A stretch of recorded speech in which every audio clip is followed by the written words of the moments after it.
And I'm told that there are lots of leadership roles out there at the moment. There's the England football team. There's Top Gear.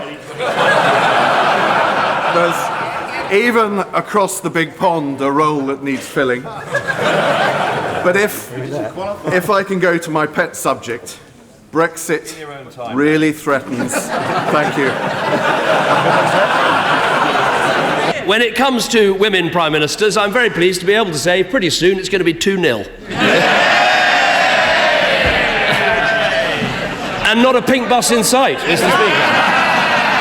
And when it comes to poverty, 300,000 fewer people in relative poverty, 100,000 fewer children in relative poverty, and to be accused of sloth in delivery by the right honourable gentleman, let's just take the last week. We both have been having these leadership elections. We got on with it. We've had resignation, nomination, competition and coronation. They haven't even decided what the rules are yet.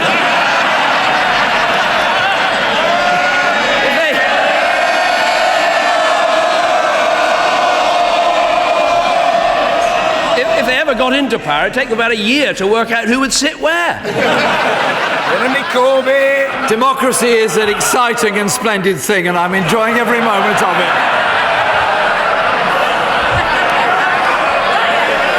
The Home Secretary, Mr. Speaker, was talking of the economy. The Home Secretary, again, she said, many people find themselves exploited by unscrupulous bosses. I can't imagine who she's referring to.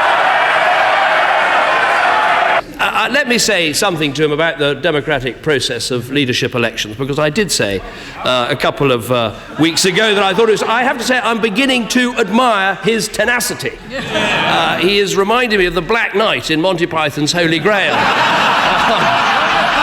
He's been kicked so many times, but he says, keep going, it's only a flesh wound. I admire that. I'm glad he mentions emails, because actually I've got an email as well. Now, I got this, I'm not making this up, I promise. I got this on the 16th of September 2015 from someone called Judith, and she said this: please keep dignity and not triumphalism during the first PMQs today with Jeremy Corbyn. And she gave this reason.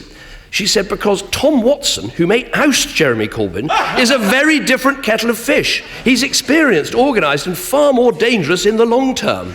She goes on, so sensible, sober, polite answers to Mr Corbyn, let him create his own party disunity. After this is over, I've got to find Judith and find out what on earth happens next. Jeremy Corbyn! Mr Speaker, I've had the pleasure of asking the Prime Minister 179 questions. And thank you. Well, there are plenty more to come to his successor. Don't worry about that. But before I ask him the last question, could I just put it on record and wish him well as he leaves this office, and also to wish his family well, Samantha and their children, because I think we should all recognise that whilst many of us really do enjoy our jobs and our political life, it's the loved ones nearest to us and our families that actually make enormous sacrifices that we may be able to do this. So I'd also like him to pass on my thanks to his mum for her advice about ties and suits and songs. It's extremely kind of her, and I'd be grateful if he'd pass that on to her personally. And I'm reflecting on the lesson that she offered. But I've got one rumour that I want him to deal with. There's a rumour going round that his departure has been carefully choreographed so he can slip seamlessly into the vacancy created this morning on Strictly by Len Goodman's departure. Is that his next career? I don't really have a passe double, so no, I can promise that is not the case. Let me say to him, first of all, thank you for the kind remarks and the good wishes to my amazing wife Samantha and my lovely children who are all watching from the gallery today.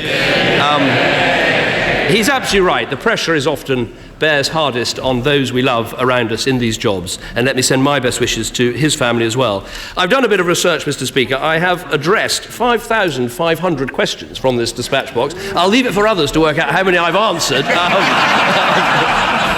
because of your belief in letting everyone have their say, I think I've done a record of 92 hours of statements from this dispatch box, as well as some very enjoyable liaison committee appearances and other things. I will certainly send his good wishes back to my mother. He seems to have taken her advice and is looking absolutely splendid today. But it gives